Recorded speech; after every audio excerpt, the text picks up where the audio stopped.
السلام علیکم ورحمۃ اللہ وبرکاتہ۔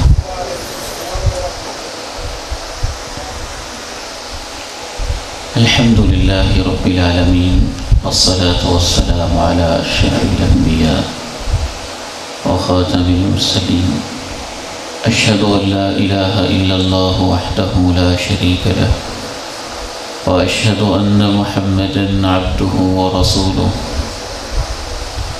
صلی اللہ علیہ وعلی آلہ وصحبہ وسلم۔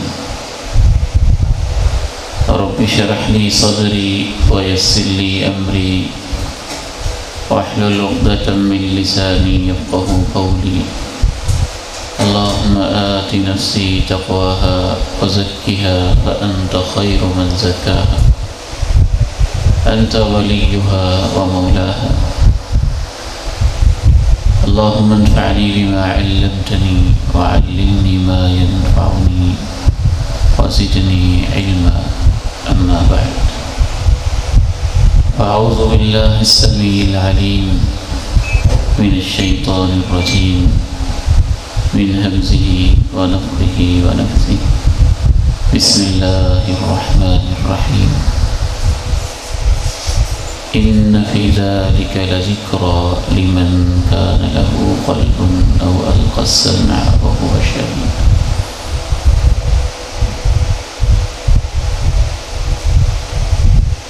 اب جیسے اہل علم، خطبائے اعظام، ائمہ مساجد، دعوت دین اور تبلیغ اسلام سے وابستہ حضرات، ان سے ملنا، ان سے گفتگو کرنا، ان کے پاس بیٹھنا یقیناً ایک بہت بڑی سعادت ہے، خوشی ہے اور مقام مسرت ہے۔ اللہ تعالیٰ سے دعا ہے کہ رب کریم ہمارا یہ مل بیٹھنا اپنے ہاں قبول فرمائے اور اسے اللہ تعالیٰ اپنی رضا کے لیے خالص فرمائے۔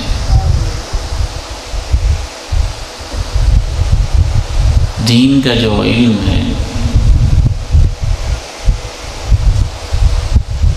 اس کی روح، اس کا باطن، اس کی فلسفی اور اس کی حکمت میں ایک بہت بڑی اور بنیادی چیز انسان کا تزکیہ ہے۔ امام ابن قیم رحمہ اللہ تعالی ارشاد فرماتے ہیں، جس طرح ہمارا جسم ہے، اس کی صحت 3 چیزوں کے اوپر موقوف ہے۔ جسم کو وہ خوراک دی جائے جس سے اس کو طاقت ملے۔ نمبر 2، جسم کو ان چیزوں سے بچایا جائے اور پرہیز کروایا جائے جو اس کے لیے نقصان دیں۔ اور نمبر 3، اگر جسم کے اندر کوئی فاسد مادے پیدا ہو گئے ہیں جو صحت کو خراب کر رہے ہیں تو ان کو جسم سے نکالا جائے اور اس کے باہر نکالنے کا انتظام کیا جائے۔ اگر جسم کو مناسب خوراک نہ ملے تو یہ تب بھی کمزور ہوتا ہے، اگر پرہیز نہ کیا جائے تو تب بھی صحت خراب ہوتی ہے، اگر اس کے اندر فاسد مادے رہیں تو تب بھی اس کی صحت خراب ہوتی ہے۔ امام ابن قیم رحمہ اللہ فرماتے ہیں کہ دل کی صحت بھی ان تینوں چیزوں کے ساتھ ہی جڑی ہوئی ہے۔ دل کو وہ چیزیں دی جائیں جس سے دل مضبوط ہوتا ہے، ایمان و یقین کی کیفیتیں پیدا ہوتی ہیں، اور دل کو ان چیزوں سے بچایا جائے جس سے یہ بیمار ہوتا ہے، فحاشی، بے حیائی، شبہات، شہوات۔ اور نمبر 3، دل کے اندر اگر فاسد مادے کو پیدا ہو چکے ہیں، حفظ منصب، حب جاہ، حب دنیا، حب شہرت، ریاکاری اور اس طرح کی چیزیں، تو ان سے دل کو پاک کیا جائے۔ ہمارا ایک بہت بڑا مسئلہ یہ ہے جس کو واقعی میں سمجھتا ہوں کہ بہت پریشان کن ہے. یہ پورے ہمارے علوم اسلامیہ کے نصابات میں اور اس کے بعد بھی اصلاح قلب کے حوالے سے اور تزکیہ نفس کے حوالے سے خصوصی مطالعہ قرآن مجید اور حدیث کا ہم نہیں کر پاتے. اور یہ ایک بہت بڑا مسئلہ ہے جس وجہ سے جو علماء تزکیہ نے یا اصلاح قلب کے ماہرین نے اس پہ جو ایک قیمتی لٹریچر لکھا ہے وہ ہماری نظروں سے نہیں گزرتا. شیخ الاسلام ابن تیمیہ رحمہ اللہ نے اس پہ ایک مستقل رسالہ لکھا. امام ابن قیم الجوزیہ رحمہ اللہ نے اغاثۃ اللہفان عن مصائد الشیطان اس کتاب میں 7-8 چیپٹرز دل کے حوالے سے لکھے. امام غزالی نے کچھ ان کی چیزیں ہیں جن پہ ہمیں تحفظات ہیں، لیکن مجموعی طور پر بہت ساری چیزیں انہوں نے اصلاح قلب کے حوالے سے بہت مفید لکھی. امام ابن رجب رحمہ اللہ نے متعدد مقامات پہ اس پہ بہت خوبصورت لکھا. عرب دنیا کے ایک عالم ہیں شیخ تویجری، انہوں نے موسوعہ فقہ القلوب کے نام سے دلوں کی فقہ 4 جلدیں اور تقریباً کوئی 7-8 ہزار صفحات اس کے اوپر لکھے. شیخ صالح المنجد حفظہ اللہ نے مستقل 2 کتابیں اس موضوع پہ لکھی. اعمال القلوب کے نام سے وہ اعمال جو دل کی اصلاح کرتے ہیں، اور مفسدات القلوب وہ اعمال جو دل کو بگاڑتے ہیں. ان کا اردو میں ترجمہ بھی ہے دل کی اصلاح اور دل کا بگاڑ. آج اس مختصر نشست میں اس نیت سے کہ اللہ تعالیٰ مجھے بھی یہ فکر مندی نصیب فرمائے، اسی حوالے سے چند ایک باتیں میں آپ کے سامنے رکھوں گا تاکہ اس میں جو ہمارے اندر مسلسل کمی آ رہی ہے اس کا کچھ ازالہ کیا جا سکے.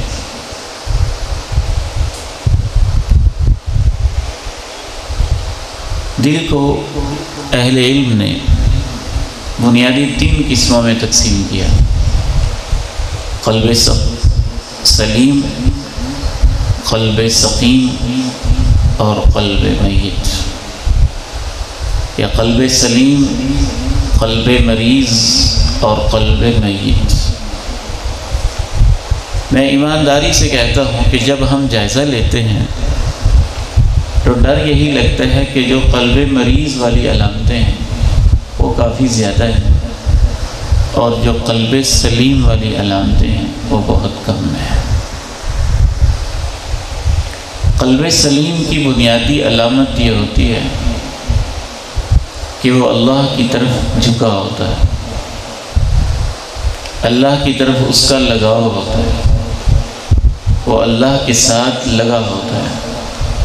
بالکل ایسے ہی جیسے انسان کو ماں باپ سے بات کر کے ایک سکون ملتا ہے، قلب سلیم کو اللہ کو یاد کر کے ایک سکون ملتا ہے.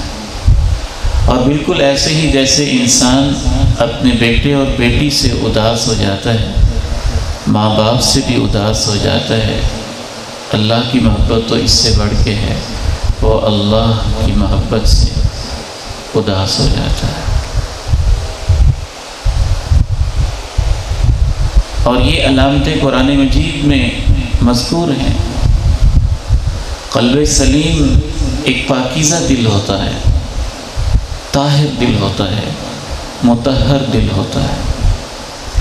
برے خیالات سے، حسد سے، کینے سے، بغض سے، شرک سے، بدعت سے، عداوت سے، نفرت سے دنیاوی علائشوں سے بہت پاک ہوتا ہے۔ قرآن مجید میں دل کا اتنا زیادہ تذکرہ ہے کہ انسان سوچ سوچ کے حیران رہ جاتا ہے کہ اللہ نے اپنے کلام کو کتنا عظیم بنایا۔ قلب سلیم کی ایک تیسری علامت یہ ہوتی ہے کہ وہ اللہ کی طرف پلٹ پلٹ کے آتا ہے، بار بار آتا ہے۔ خوشی کے موقع پہ اللہ کو یاد رکھتا ہے، غمی کے موقع پہ اللہ کو یاد رکھتا ہے، پریشانی میں وہ اللہ کی طرف آتا ہے، دکھوں میں وہ اللہ کی طرف آتا ہے۔ ایک پانچویں علامت قلب سلیم کی یہ بھی ہوتی ہے، یہ قلب سلیم صبر والا دل ہوتا ہے، تسلیم والا دل ہوتا ہے، رضا والا دل ہوتا ہے، وہ اللہ کے فیصلوں پہ ہر حال میں راضی رہتا ہے۔ قلب سلیم کی ایک چھٹی علامت یہ بھی ہوتی ہے کہ وہ ایسا دل ہوتا ہے کہ اس نے اپنے آپ کو اللہ کے لیے خالص کیا ہوتا ہے، اس کا اٹھنا بیٹھنا سب کچھ اللہ ہی کے لیے ہوتا ہے۔ ساتویں علامت یہ بھی ہوتی ہے کہ جو قلب سلیم ہے اس نے اپنا سب کچھ اللہ کے حوالے بھی کیا ہوتا ہے۔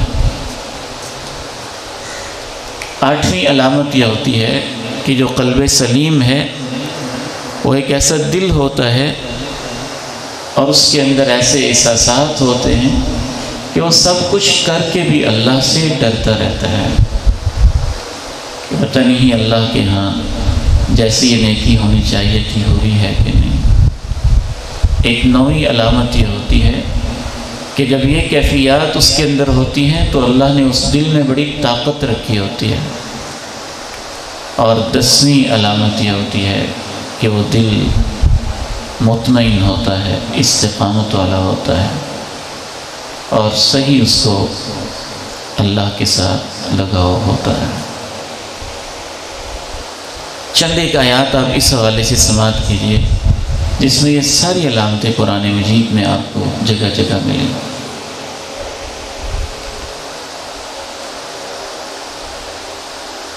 یوم لا ينفع مال ولا بنون إلا من أتى الله بقلب سليم۔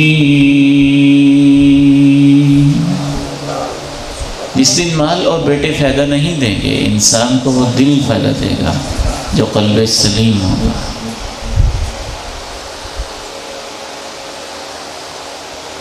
فيه رجال يحبون أن يتطهروا۔ امام ابن قیم لکھتے ہیں یہ طہارت کا تذکرہ ہے، پاکی کا تذکرہ ہے۔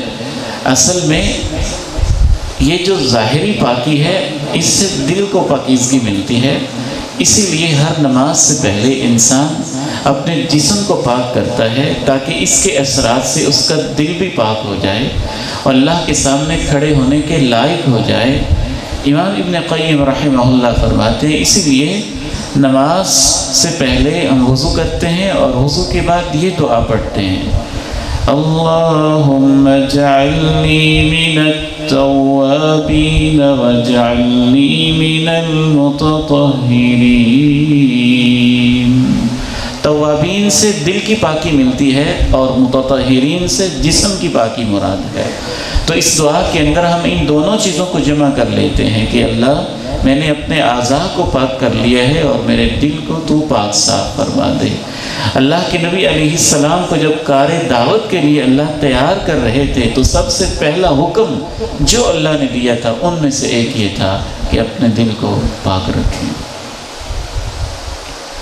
یا ایھا المدثر قم فانذر وربک فکبر وثیابک فطہر۔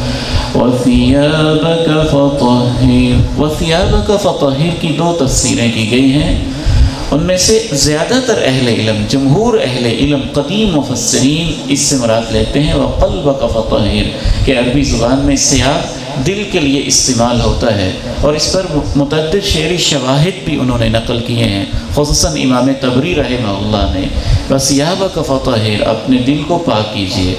امام ابن قیم کہتے ہیں اگر اس سے دوسرا معنی بھی مراد لیا جائے کہ اپنے کپڑوں کو پاک کیجیے، تو اس میں بھی اصل مقصود دل ہی ہے کہ جس قدر انسان کے کپڑے پاک ہوتے ہیں، اس کا جسم پاک ہوتا ہے، ویسے ہی اس کا اثر دل پہ ہوتا ہے، اور اس کے دل کے اندر بھی طہارت کا خیال آتا رہتا ہے۔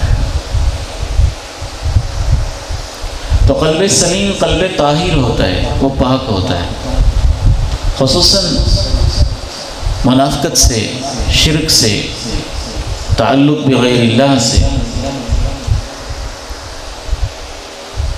الذين يؤتون ما آتوا وقلوبهم وجلة أنهم إلى ربهم راجعون، جو میری راہوں میں دیتے ہیں اس حالت میں کہ ان کے دلوں میں ڈر لگا ہوتا ہے کہ ہم نے اللہ کے پاس جانا ہے۔ مال دینا بھی، اور ہم اپنا علم معاشرے میں بانٹتے ہیں، تو صحیح عالم کے دل میں یہ ڈر لگا رہنا چاہیے کہ کہیں میری تقریر، میرے خطبات، میرے وعظ و نصیحت اللہ کو قبول بھی ہیں کہ نہیں۔ يخافون يوما تتقلب فيه القلوب والأبصار، وہ ڈرتے رہتے ہیں اس دن سے جس میں دل اور آنکھیں پلٹ جائیں۔ وہ پلٹ پلٹ کے بار بار اللہ کی طرف آتا ہے۔ وَأُزْلِفَتِ الْجَنَّةُ لِلْمُتَّقِينَ غَيْرَ بَعِيدٍ هَذَا مَا تُوعَدُونَ لِكُلِّ أَوَّابٍ حَفِيظٍ مَنْ خَشِيَ الرَّحْمَنَ بِالْغَيْبِ وَجَاءَ بِقَلْبٍ مُنِيبٍ ادخلوها بسلام ذلك يوم الخلود لهم ما يشاءون فيها ولدينا مزيد۔ جنت کو قریب کر دیا گیا، اتنا کہ کوئی فاصلہ نہ رہا۔ یہ ہے جس کا تم سے وعدہ کیا جاتا تھا، ہر اس کے لیے جو اللہ کی طرف رجوع کرنے والا ہے اور اس کے حکموں کی حفاظت نگہداشت کرنے والا ہے، پابندی کرنے والا ہے، جو بن دیکھے رحمان کی خشیت اپنے سینے میں محسوس کرتا ہے، اور اس کے پاس وہ دل لے کے آیا ہے منیب، جو بار بار پلٹ کر اسی کی طرف آ جاتا تھا۔ ادخلوها بسلام ذلك يوم الخلود، سلامتی کے ساتھ داخل ہو جاؤ، یہ ہمیشگی کا دن ہے۔ الذين آمنوا وتطمئن قلوبهم بذكر الله ألا بذكر الله تطمئن القلوب۔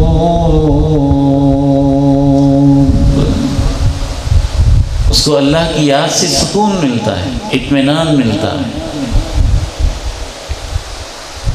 پھر اللہ تعالیٰ اس میں کیسی طاقت برتا ہے، اتنی طاقت برتا ہے کہ وہ جوان رانا ہے، ایک جوان آ کے بیٹھا، پھر دوسرا بیٹھا، پھر تیسرا بیٹھا، چند نوجوان اکٹھے ہو گئے، پوری قوم شرک کی دلدل میں ہے، اور وہ ایلیٹ کلاس سے تعلق رکھتے ہیں، سرمایہ دار گھرانوں سے ہیں، جوان ہیں، لیکن ان کے دل میں اللہ کی محبت غالب آ چکی ہے، اور وہ کہتے ہیں کہ یہ بادشاہ ہم سے غلط باتیں کروا رہے ہیں، اللہ کے علاوہ تو کوئی معبود نہیں ہے۔ دوسرا کہتا ہے میں بھی یہ سوچ کے یہاں بیٹھا ہوں، تیسرا کہتا ہے میں بھی سوچ کے بیٹھا ہوں۔ پھر اللہ ان کو اتنی طاقت دیتا ہے کہ وہ کھڑے ہو جاتے ہیں اور بادشاہ کے سامنے کہتے ہیں ہم صرف رب واحد کو مانتے ہیں۔ یہ دل کی تقویت ہے۔ وَرَبَطْنَا عَلَىٰ قُلُوبِهِمْ إِذْ قَامُوا فَقَالُوا رَبُّنَا رَبُّ السَّمَاوَاتِ وَالْأَرْضِ لَن نَّدْعُوَ مِن دُونِهِ إِلَٰهًا۔ یہ الرباط علی القلوب ہے، دل کی تقویت ہے۔ کبھی اللہ اس کو اتنی بھی تقویت دے دیتا ہے کہ پریشانیوں کے اندر بھی یہ اللہ کے ساتھ تسلیم و رضا کی ایسی منزلیں طے کرتا ہے۔ اہل علم نے لکھا ہے کہ رضا تو مستحب ہے کہ بندہ پریشانی کے اندر بھی خوش ہو اللہ پہ، لیکن کم از کم تسلیم کا درجہ تو واجب ہے کہ اسے اللہ کا حکم سمجھ کے تسلیم تو کرے، اور اگر رضا کے درجے پہ پہنچ جائے تو ایک زیادہ بہتر اور اس سے اگلا مرحلہ یا اس سے اگلی سٹیج ہے۔ ابا جی رحمہ اللہ فرمایا کرتے تھے کہ باتیں کہنا ہی آسان ہے اور کرنا تو بہت مشکل ہے۔ کتنا غم ہوا ہوگا حضرت یعقوب علیہ السلام کو۔ بعض اسرائیلی روایات یہ بتاتی ہیں، واللہ عالم، نہ ہم ان کی تصدیق کرتے ہیں نہ ہم ان کی تکذیب کرتے ہیں۔ عبرت اور نصیحت کے لیے حدثوا عن بنی اسرائیل ولا حرج، بیان کرنے میں کوئی حرج نہیں ہے۔ اسرائیلی روایات یہ بتاتی ہیں کہ حضرت یوسف علیہ السلام اپنے باپ حضرت یعقوب علیہ السلام سے تقریباً 80 سال آنکھوں سے دور رہے،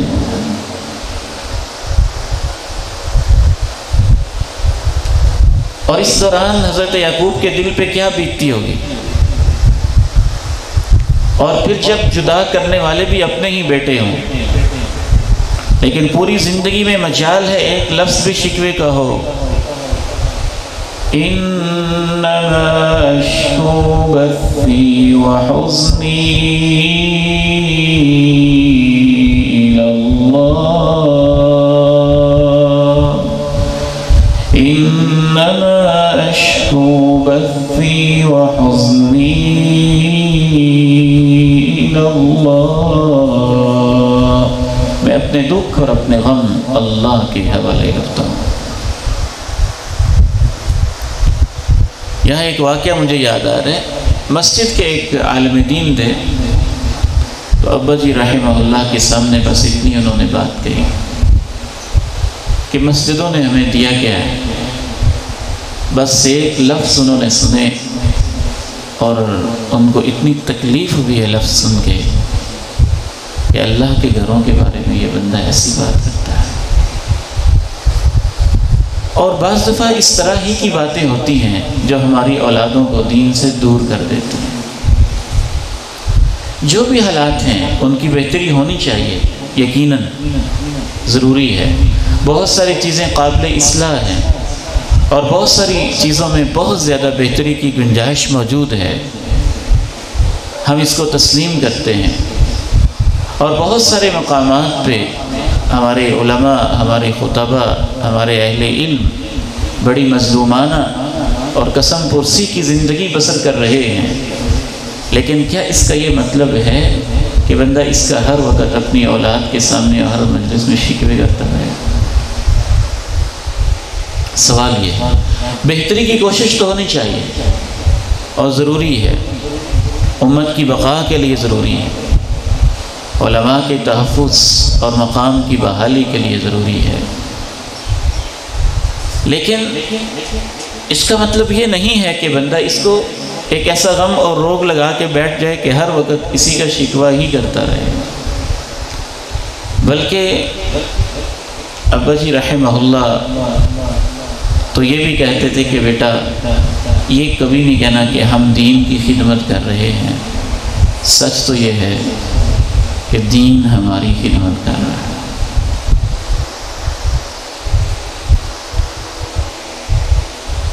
ایک بندہ اتنا بڑا جملہ کہہ دے کہ مسجد نے اس کو کیا دیا ہے، تو اس کو سوچنا چاہیے کہ اس نے اللہ کے دین کو کیا دیا ہے۔ تو تسلیم و رضا باقاعدہ یہ قلب سلیم کی علامت ہوتی ہے۔ بلکہ امام ابن قیم رحمہ اللہ نے تو ایک جگہ قلب سلیم کا اتنا خوبصورت مطلب بتایا، سب باتوں کو اہل علم کی باتوں کو جمع کیا جائے تو یوں معلوم ہوتا ہے کہ قلب سلیم کا ایک آغاز ہوتا ہے، ایک اس کا عروج ہوتا ہے۔ قلب سلیم کا آغاز یہ ہوتا ہے، اس معنی میں وہ سلیم ہوتا ہے، یعنی بچا ہوا ہوتا ہے، صاف ہوتا ہے شرک سے اور بدعت سے، بغض، کینے اور حسد سے، حب دنیا اور حب جاہ و منصب سے۔ اور اس کا آخری سٹیج یہ ہوتا ہے، سلیم کا ایک معنی ہوتا ہے کسی کو کسی کے حوالے کر دینا، اسی سے اسلام ہے، خود سپردگی، کہ اپنے آپ کو اللہ کے حوالے کر دینا، اور اسی سے قلب سلیم ہے کہ اس نے تو اپنا سب کچھ اللہ کے حوالے کیا ہوتا ہے۔ اور قلب سلیم کا خصوصاً اس وقت اللہ نے استعمال کیا ہے، اس موقع پہ جب ابراہیم علیہ السلام اپنے بیٹے اسماعیل کی گردن پہ چھری چلا کے بھی اپنے آپ کو اللہ کے حوالے کر دیا۔ اذ جاء ربه بقلب سلیم، وہ قلب سلیم اس وقت لے کے آیا تھا جب اللہ نے کہا تھا کہ اپنا بیٹا بھی مجھے دے دیں۔ فلما اسلم وتلہ للجبین، اور انہوں نے یہ سب کچھ بھی اللہ کے حوالے کر دیا تھا۔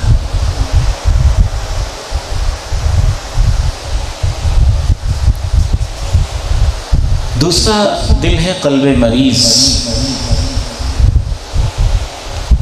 یہاں رک کے ایک اور بات عرض کرتا چلوں کہ جیسے جیسے یہ قلب سلیم بڑھتا جاتا ہے، اس میں نور آتا جاتا ہے، روشنی آتی جاتی ہے، ایمان آتا جاتا ہے، اور جیسے جیسے نور آتا جاتا ہے پھر اتنا ہی نور اللہ جتنا اس کے دل میں ہوتا ہے انسان کو قبر میں بھی نصیب کرتا ہے اور قیامت کے دن بھی نصیب کرتا ہے۔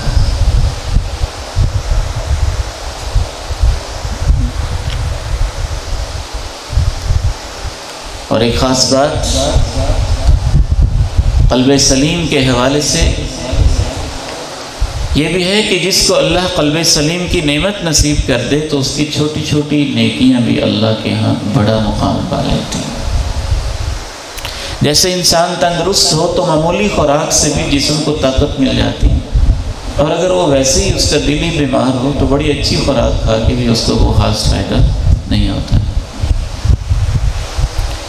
دوسری قسم کا دل ہے قلب مریض۔ تو مریض دل کو جو روگ لگتے ہیں وہ بنیادی دو قسم کے ہوتے ہیں۔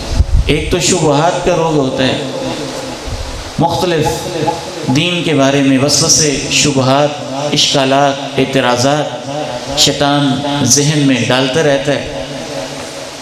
تو شبہات کا علاج تو صرف اور صرف اللہ کے قرآن کی تلاوت میں اللہ نے رکھا ہے۔ اور دوسرا روگ ہوتا ہے شہوات کا، شہوات، اور شہوات بھی اللہ نے گن کے بتا دی کہ اتنی شہوات ہیں جس کا اکثر انسانوں کو روگ لگتا ہے۔ زُيِّنَ لِلنَّاسِ حُبُّ الشَّهَوَاتِ مِنَ النِّسَاءِ والبنين والقناطير المقنطرة من الذهب والفضة والخيل المسومة والأنعام والحرث ذلك متاع الحياة الدنيا۔ تقریباً 8 اللہ نے بتا دی کہ یہ ہیں جو دل کو روگ لگتے ہیں۔ یہ سب ہی انسانی ضرورتیں، لیکن جیسے پانی آپ کی ضرورت ہے اور کھانا آپ کی ضرورت ہے، اور اگر آپ ضرورت سے زیادہ اس کو کھا لیں گے تو آپ کا جسم بیمار ہو جائے گا، بے عینی ہی اسی طرح یہ 8 ضرورتیں ہیں، اگر انسان ان کی محبت دل میں بٹھا کے ضرورت سے زیادہ ہی ان کی طرف لگ جائے گا تو اس کا دل بھی بیمار ہو جائے گا۔ قلب مریض کی شبہات کی علامتیں اور شہوات کی علامتیں، پھر اس کے بھی سٹیجز ہوتے ہیں۔ سب سے پہلا سٹیج یہ ہوتا ہے جیسے ہم کسی چیز کو کان لگاتے ہیں نا، ایسے دل بھی کان لگاتا ہے، وہ شہوات کی طرف یوں تھوڑا سا کان سا لگاتا ہے۔ کان لگانے کو عربی زبان میں اصغاء کہتے ہیں، اصغى الیہ سمعہ، اس نے اس طرف اپنا کان لگایا۔ اور اس سے ملتا جلتا لفظ اللہ نے دلوں کے لیے بھی استعمال کیا، وَلِتَصْغَى إِلَيْهِ أَفْئِدَةُ الَّذِينَ، کہ دل بھی کان لگاتے ہیں، تھوڑا سا ادھر ایسے کان لگاتے ہیں۔ کان لگانے کے بعد اگلا سٹیج ہوتا ہے کہ وہ یوں ہو جاتے ہیں،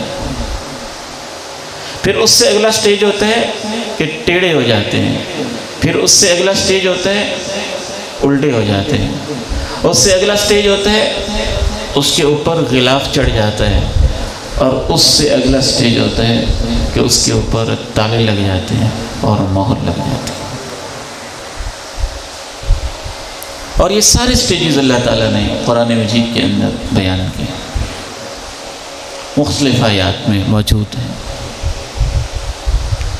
كلا بل ران على قلوبهم ما كانوا يكسبون كلا إنهم عن ربهم يومئذ لمحجوبون۔ امام طبری اس کی تفسیر میں لکھتے ہیں کہ یہ جو دل پہ زنگ لگتا ہے الرین یا الران، اس کا سب سے پہلا سٹیج ہوتا ہے، اور اس کے لگنے کی وجہ وہی اصغاء ہوتا ہے، میلان قلبی کسی چیز کی طرف۔ امام ابن قیم رحمہ اللہ نے اسے ایک اور انداز میں لکھا ہے، یعنی ان سٹیجز کو جو دل کے اوپر کیفیات طاری ہوتی ہیں اس حوالے سے وہ لکھتے ہیں کہ سب سے پہلے دل میں ایک برائی اور غلطی کا خاطرہ آتا ہے۔ خاطرہ خیال کا ایک لیول ہے، آیا اور گزر گیا۔ اگر انسان اس کے اوپر کنٹرول نہ کرے تو وہ وسوسہ بنتا ہے، دل کو یوں جھٹکا جھٹکا سا دینے لگا۔ اگر انسان اس پہ کنٹرول نہ کرے تو وہ ارادہ بنتا ہے کہ چلیں کر ہی لیتے ہیں۔ اگر انسان اس پہ کنٹرول نہ کرے تو چوتھا سٹیج امام صاحب لکھتے ہیں کہ وہ عزم بنتا ہے کہ لازمی کریں گے۔ اور یہ عزم والا دل کا وہ سٹیج ہے۔ ہمیں یہ غلطی لگتی ہے کہ شاید دل کا کوئی گناہ نہیں لکھا جاتا ہے، لیکن جو قلب کے ماہرین علماء ہیں وہ واضح طور پہ لکھتے ہیں کہ دل کے گناہ تو بڑے لکھے جاتے ہیں، اور بعض دفعہ انسان جب دل میں کسی چیز کا پختہ عزم کر لیتا ہے تو خطرہ ہے کہ وہ گناہ لکھ لیا جاتا ہے، جو پکا ارادہ کر لیتا ہے۔ جو نہیں لکھا جاتا وہ سرسری خاطرہ ہے، وسوسہ ہے، آیا اور گزر گیا، وہ نہیں لکھا گیا۔ لیکن جب انسان پکا ہی ہو جائے کہ میں کر کے رہوں گا، اور اس کے لیے پلاننگ اور منصوبے بھی شروع کر دے، تو پھر بعض اہل علم کے اقوال اور قرآن و سنت کے بعض آیات اور احادیث کے مطابق بھی اندیشہ ہے کہ وہ لکھا جائے۔ جامع ترمذی میں اللہ کے پیارے نبی علیہ السلام ارشاد فرماتے ہیں، دنیا کے حوالے سے 4 قسمیں آپ نے بیان کی، اور ان میں سے ایک قسم آپ نے یہ بھی ارشاد فرمائی کہ ایک بندہ وہ ہے جس کو اللہ رب العزت نے مال نہیں دیا ہے اور اس کو علم بھی نہیں دیا ہے، اور ایک بندہ ہے جس کے پاس مال ہے علم نہیں ہے۔ جس کے پاس مال ہے اور علم نہیں ہے وہ اپنا مال غلط کاموں پہ لگا رہا ہے، اور یہ وہ بندہ کہ جس کے پاس مال بھی نہیں علم بھی نہیں، یہ دل کے اندر سوچ رہا ہے کہ میرے پاس بھی مال آئے نا تو میں بھی ایسے عیاشی کروں گا، میں بھی زنا کے اڈے قائم کروں گا، میں بھی چوریاں اور یہ وہ کام کروں گا، میں بھی یہ فحاشیاں کروں گا۔ واضح اللہ کے پیارے نبی نے ارشاد فرمایا، ہما فی الوزر سوا، ان دونوں کو برابر کا گناہ ملتا ہے، کیونکہ پکا ارادہ رکھتا ہے میرے پاس مال آیا میں ایسے کروں گا۔ وہ خاطرہ ہے جو نہیں لکھا جاتا کہ سرسری آیا گزر گیا، بلکہ انسان کے اگر خیال آ رہا ہے اور وہ اس سے مقابلہ کر رہا ہے، وسوسہ آ رہا ہے اور وہ اس سے جنگ کر رہا ہے، اپنے دل کو محفوظ کر رہا ہے، اس کو پیچھے ہٹا رہا ہے، تو یہ جنگ کرنا تو عین ایمان ہے۔ صحیح مسلم کی حدیث میں صحابہ نے پوچھا ہمارے دل میں ایسے خیالات آتے ہیں بعض دفعہ کہ زبان پہ لائیں بھی تو ہمیں ناگوار گزرتے ہیں، تو آپ نے فرمایا ذاک صریح الایمان، یہ تو خالص ایمان ہے۔ امام نووی نے اس کی شرح میں لکھا کہ مطلب یہ ہے کہ اگر تم اپنے ایمان کے بارے میں اتنے فکر مند ہو کہ خیال بھی آتا ہے تو تم اس سے لڑتے ہو اور اس کو پیچھے ہٹاتے ہو، تو یہ اس سے جنگ کرنا اور اس کے پیچھے ہٹانا یہ خالص ایمان ہے۔ آپ علیہ السلام نے کیا ارشاد فرمایا؟ القاتل والمقتول، قاتل اور مقتول دونوں جہنم میں ہیں۔ تو صحابہ نے پوچھا ھذا القاتل فما بال المقتول، قاتل کی سمجھ میں آتی ہے، مقتول کا کیا قصور ہے؟ فرمایا انہ کان حریصا علی قتل صاحبہ، اس کا بھی پکا ارادہ تھا کہ میں نے قتل کرنا ہے، اس کو موقع مل گیا، اس کو نہیں ملا، کیونکہ پختہ ارادہ لے کے آیا تھا اور اس کے لیے پلاننگ بھی کر چکا تھا، اس کے لیے اس نے اسلحہ بھی اٹھا لیا تھا، اور جب پختہ ارادہ ہوتا ہے تو عمل کا آغاز ہو ہی جاتا ہے۔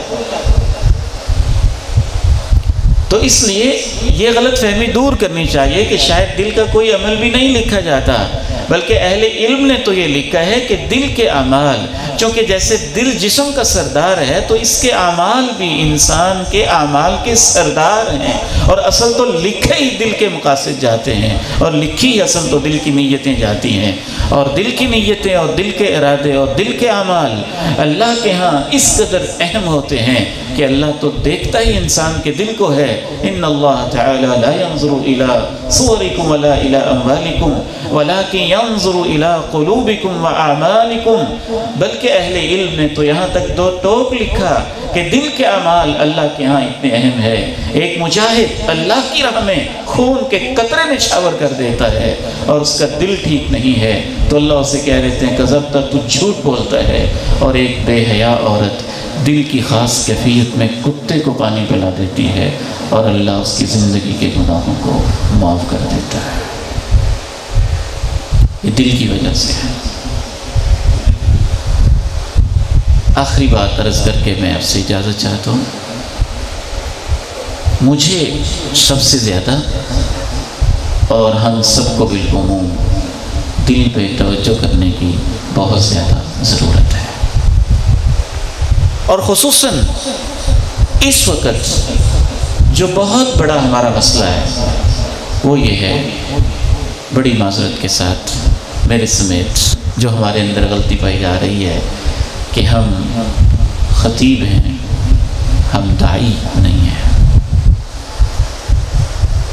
خطیب وہ ہوتا ہے جو اچھی تقریر کر لیتا ہے، خطیب وہ ہوتا ہے جو لوگوں کو ہنسا لیتا ہے، رلا لیتا ہے، خطیب وہ ہوتا ہے جو لوگوں کے جذبات کو اپنے کنٹرول میں لے لیتا ہے، خطیب وہ ہوتا ہے جس کی زبان میں فصاحت اور بلاغت ہوتی ہے۔ وہ ایک سیاسی انسان بھی ہو سکتا ہے، وہ ایک ظالم انسان بھی ہو سکتا ہے، اور وہ دین کا ایک عالم بھی ہو سکتا ہے۔ اور داعی وہ ہوتا ہے، داعی الی اللہ وہ ہوتا ہے جس کے دل میں تڑپ ہوتی ہے، جس کے دل میں امت کا درد ہوتا ہے، جس کے دل میں ایک ایسی کیفیت ہوتی ہے کہ میں اللہ کے بندوں کو اللہ سے کیسے جوڑ سکتا ہوں۔ اس وقت ہمیں دعات الی اللہ کی ضرورت ہے، اور اللہ کے پیارے نبی علیہ السلام کے لیے قرآن مجید نے داعی الی اللہ کا لفظ استعمال کیا، وَدَاعِيًا إِلَى اللَّهِ بِإِذْنِهِ وَسِرَاجًا مُنِيرًا۔ اگر آپ ناراض نہ ہوں تو میں تو یہاں تک بھی کہہ سکتا ہوں جو میں محسوس کرتا ہوں کہ جس طرح ایک سیاسی بندہ اپنے لیڈر کی طرف بلاتا ہے اور الیکشن کے سال میں اور دنوں میں دن رات ایک کر دیتا ہے، اور جس طرح ایک دینی تنظیم کا جیالہ اپنے تنظیم کے لیڈر کی طرف بلاتا ہے اور اپنی تنظیم کے لیے بلاتا ہے، میں دکھ کے ساتھ کہوں گا کہ ہمارے دلوں میں تو شاید اللہ کی طرف بلانے کا اتنا درد بھی ابھی نہیں آیا ہے۔ لَقَدْ جَاءَكُمْ رَسُولٌ مِّنْ عزیز علیہ ما عنتم حریص علیکم بالمؤمنین رؤوف رحیم۔ اللہ کے پیارے نبی کی یہی تو سیرت بیان کی نا اللہ نے، حریص علیکم۔ اس کی ساری سوچیں، اس کے سارے مقصد، اس کی ساری خواہشیں تمہارے لیے ہیں۔ تو داعی الی اللہ کی علامت یہ ہوتی ہے کہ وہ تقریر کے ساتھ اپنے حلقے کے اندر انفرادی دعوت بھی دیتا ہے، فوکس کر کے۔ کبھی کسی نوجوان کو ٹارگٹ کرتا ہے، کبھی کسی بھائی کو ٹارگٹ کرتا ہے، کبھی کسی بزرگ کو ٹارگٹ کرتا ہے، کہتا ٹارگٹ کر کے اس کو دین کی طرف لے کر آتا ہے۔